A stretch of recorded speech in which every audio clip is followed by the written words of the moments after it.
5 years ago, I started this YouTube channel and podcast. I think it was the best decision of my life.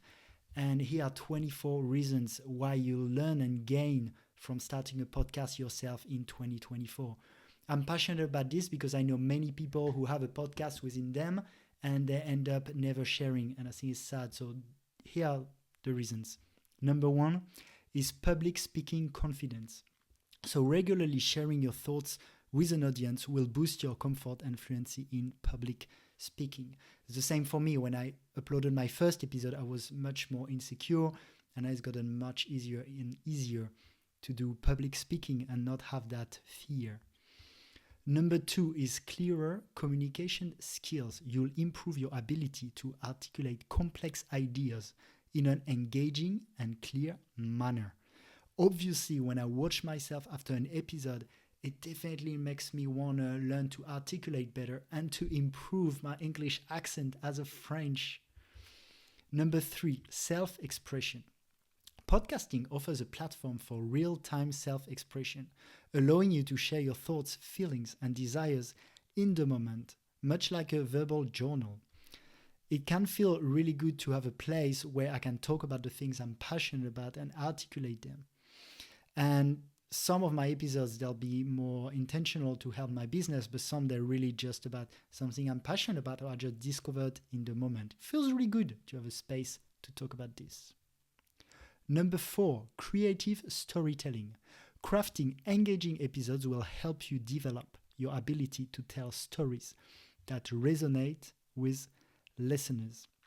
That's something I'm still a work in progress in, but it's really important for anything in your life to learn to tell engaging stories. With the podcast, you can train that and have direct feedback.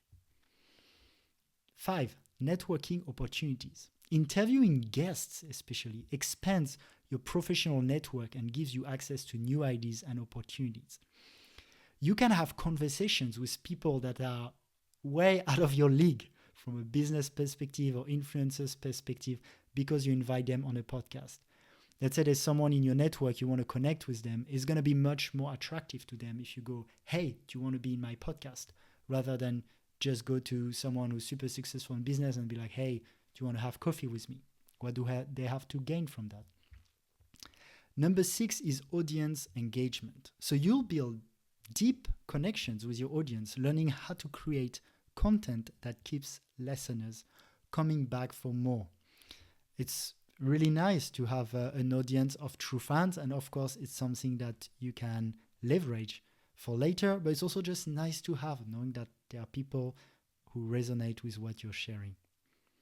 Number 7 is authority in your niche.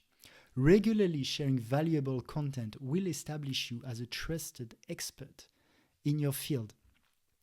Again, that's going to help anything in your business. And that's why some of the big guys like Alex Hormozi and many big brands, they actually double down on personal branding, on doing things like a podcast, because they know it can help any area of their business. Number 8 is marketing and promotion skills. You learn how to promote your podcast across platforms, improving your digital marketing abilities.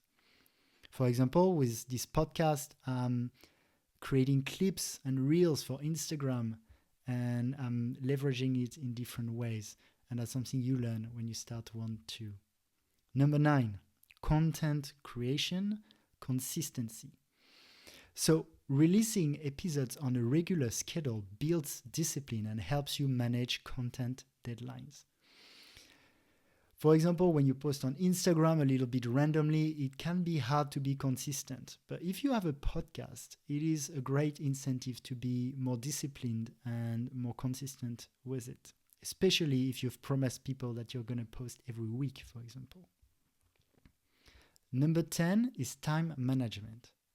Podcasting involves juggling multiple tasks like recording, editing, and promotions, which will sharpen your time management skills.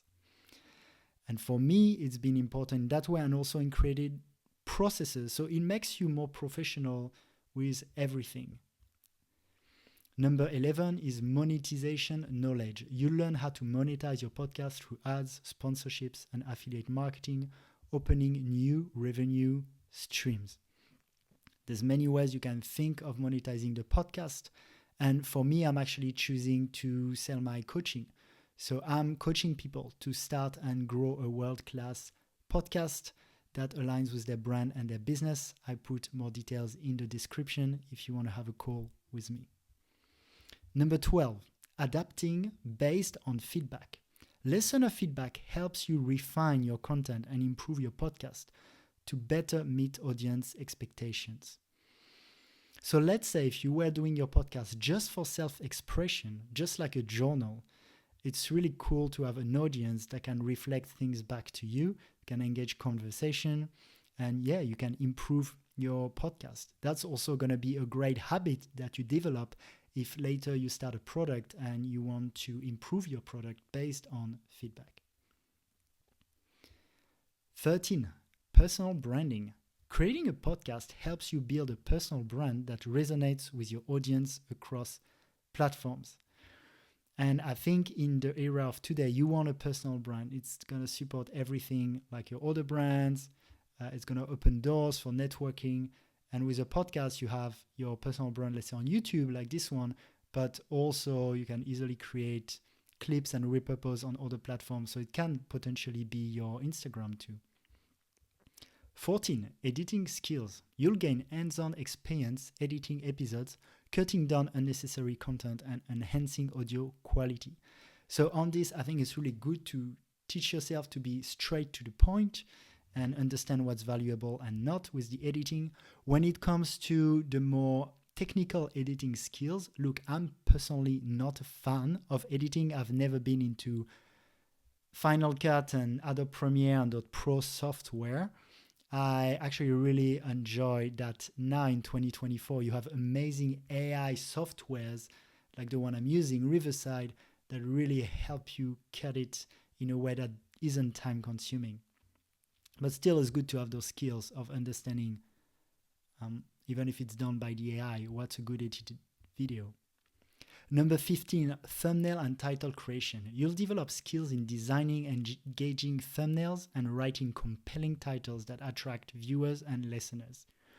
Because that's something I tell a lot to my coaching clients is to do video podcasts and to post them on YouTube. YouTube's so big, it's, I think, a little bit silly not to be there to be discovered. And part of the YouTube game is thumbnail and title creation. But that's a skill that you have in general to get people's attention. That's going to translate to many different areas. 16, collaboration skills.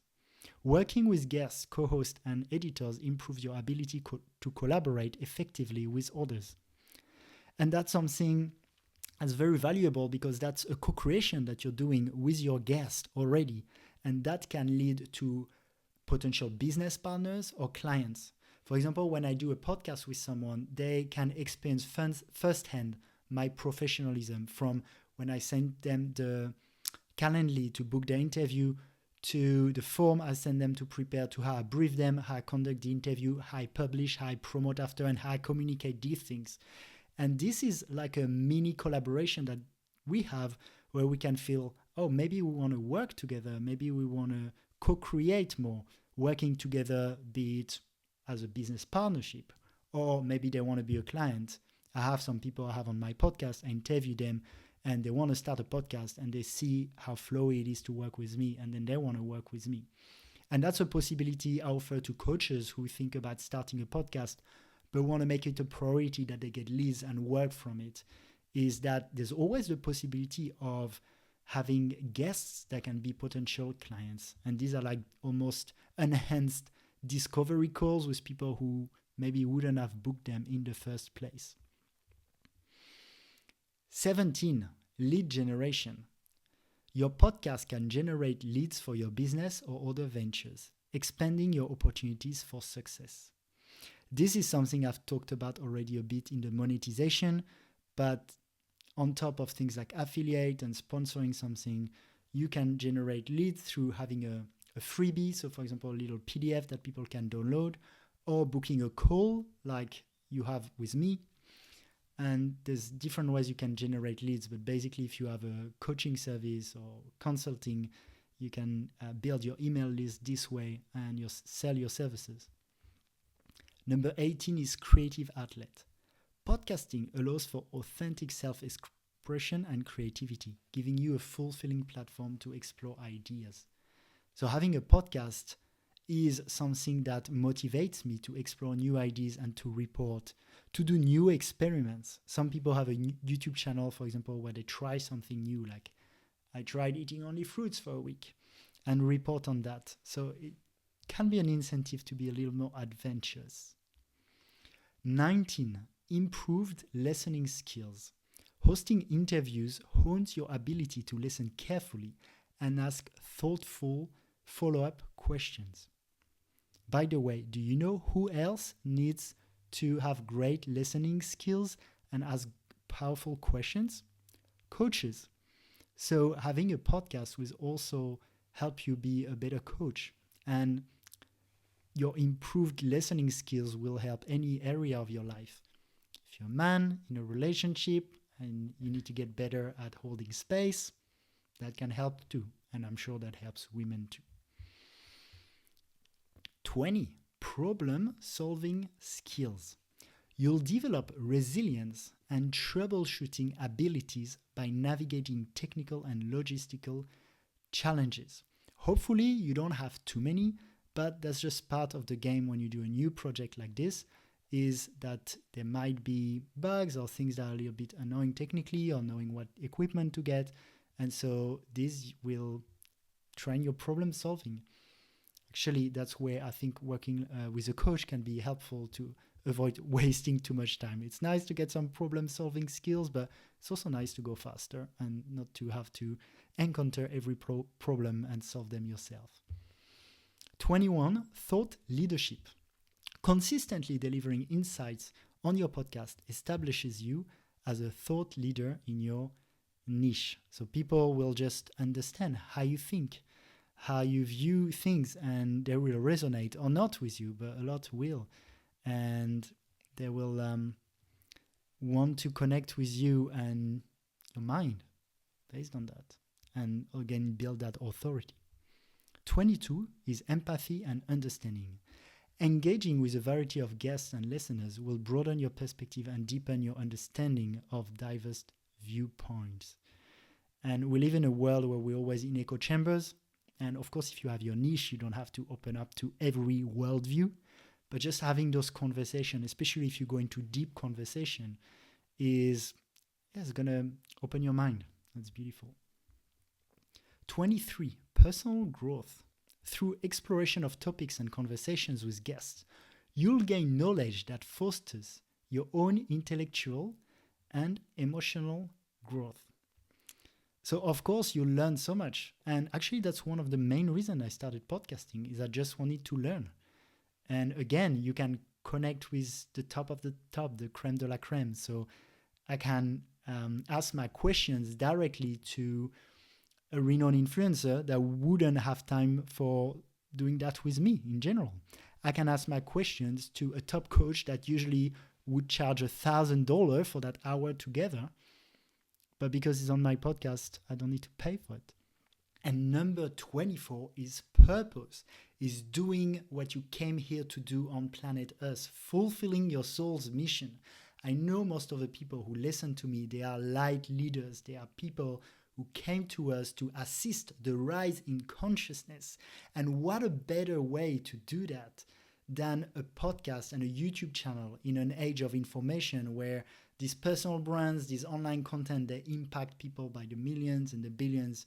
And with a lot of sad news and things that hijack our brains, if you can deliver that conscious, thoughtful content to people, if you can have as guests the people that you feel should be more in the light, you're exercising your mission on us to rise the consciousness. So for the specifically conscious leaders that are listening, having a podcast will really help you do your purpose, fulfill your mission, what we're here to do. All of these, I think, are amazing. Again, I think it's one of the best decisions I've done for all these reasons, whether it's my personal growth, what I've learned through it, the people I've connected with, the collaborations that come from it, the authority that I can gain from it, the visibility, the monetization opportunities, and now leading me to what I'm doing with my life, helping people start a podcast, grow a podcast, monetize a podcast. And I want to add that the reason I started in the first place was that even before I started my own, I received so much from podcasting. People like Aubrey Marcus, Tim Ferriss, Joe Rogan, people would listen to. And 6-7 years ago, when I wasn't as much into personal development and spirituality, that kind of blew my mind. And so it was natural for me to start one with a mix of interviews, conversations, and solo episodes like this one. So again, let's chat if it's something that attracts you, and I hope that was helpful. Have a beautiful day.